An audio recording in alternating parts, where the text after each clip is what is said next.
Welcome to this BT Right Now update. I'm John Luck. The center of town got into the holiday spirit this weekend with the Bridgewater Business Association's Christmas on the Common. Over 100 vendors from town came to show their products to people that were looking to get a jump on their holiday shopping, and of course Santa Claus came down to visit the kids of town. We'll have more from Christmas on the Common, plus an interview with Santa Claus coming up on the special holiday edition of Bridgewater this week. Are you on the holiday spirit? Want to show off your decorations? You can email your photos to jluck@btvaccess.com and we'll use them in our holiday show coming up in the next couple of weeks. This week's town council meeting will feature the zoning ordinance that has had the town talking for the past few months.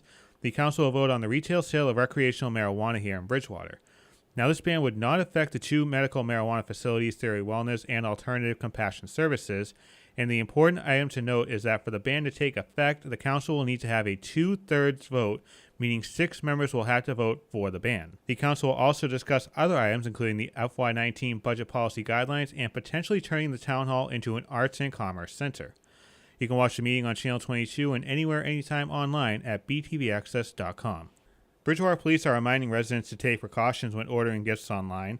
Police Chief Chris Del Monte wants to remind residents that thieves are known to follow delivery trucks during this time of the year and will take them right off of your front steps, and asks residents to be good neighbors and if they see something suspicious to call the police.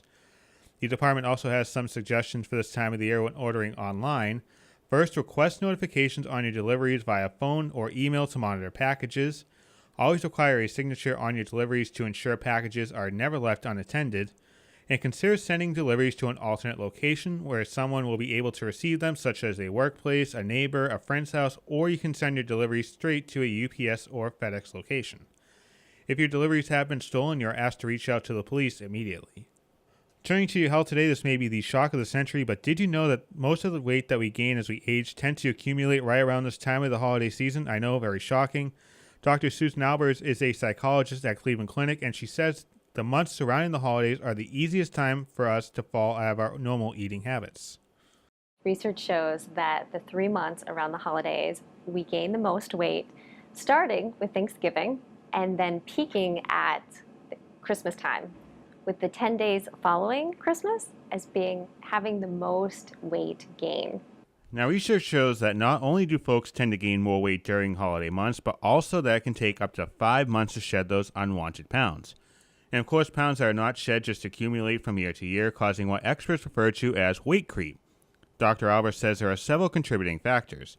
She says that we tend to be more stressed during this time of the year, which can cause a spike in the stress hormone cortisol, making us more likely to overeat. Also, being surrounded by treats at every turn doesn't help.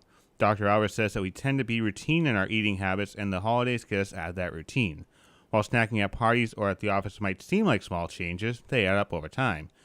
She does recommend avoiding falling into the holiday weight gain trap by being more mindful of your daily eating habits and sticking to them. If you're someone who is trying to be more mindful during the holidays, stick to your routine. That's really going to help you to maintain your weight during the holidays. To keep your holiday weight in check, Dr. Albers says to practice the 4 M's: movement, mindful eating, minimize stress, and mellow out. The overnight hours may have been a little bit brighter. The reason is the supermoon. This moon shines 16% brighter and appears 7% larger. Now, if you missed it for weather or whatever reason, you can see it in January, as there will be 2 supermoons coming up in the first month of 2018.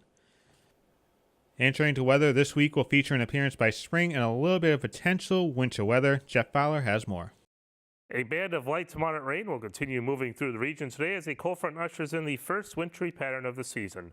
Temperatures will continue dropping as we go through the week ahead. We will see below normal highs for the weekend.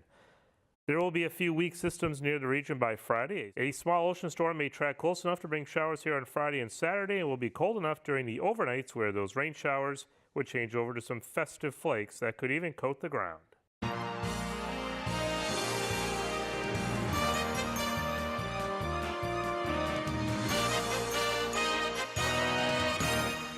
Look up in the sky. It's a bird, it's a plane, it's a banner for a new type of detergent. No, it's a superhero movie.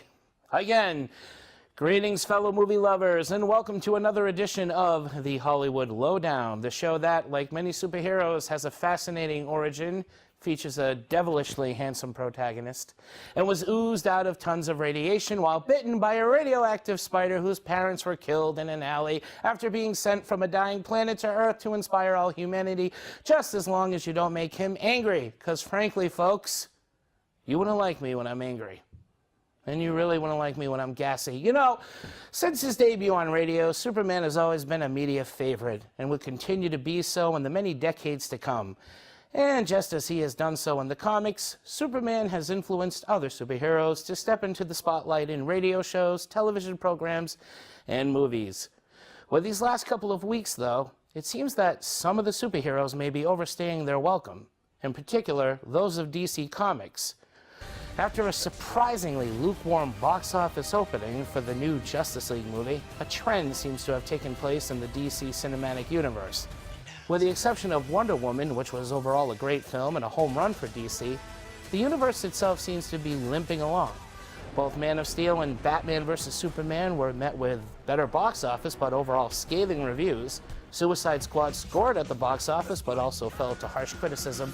And now with Justice League having the lowest box office numbers yet, it seems that kryptonite is not the only thing giving old Superman some problems.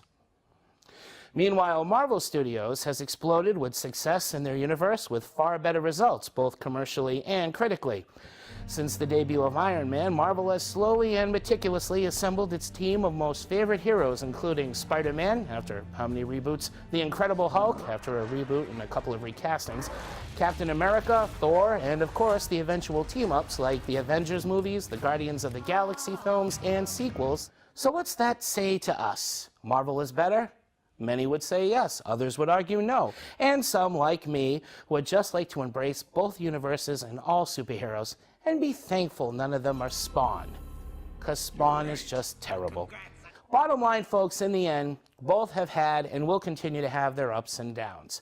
But with both companies planning a barrage of new films, it's safe to say both DC and Marvel will still be racing for that ultimate title, and while Marvel has it now, who knows when the tables will turn. As for me personally, on a quick note, Justice League was a great movie. I enjoyed it. Not perfect, had a lot of issues, but given DC's track level, it could have been much worse, and it's a step in the right direction. So until next time, this is Mark Macrina continuing to stand for truth, justice, and the deep-fried way, saying, sling those webs, snick at those claws, heat up that vision, and happy hero watching. God, Spawn was awful. Finally, today, you may remember back in September, the Bridgewater Badgers Division I Midgets football team were invited to the inaugural Pro Football Hall of Fame's National Youth Football Championship Tournament and received the invite from former Patriot and Hall of Famer Andre Tippett. The team kicked off their tournament run in New Jersey on December 1st and mowed down their first two opponents by a combined score of 47-0. Unfortunately, the team did lose their third game 30-0. Now, this Badgers powerhouse won 5 straight Super Bowls and went on a winning streak of 60-plus games. Congrats to the football team on representing the local football scene very well on the national stage. And thank you for watching this BTV Right Now update. I'm John Luck.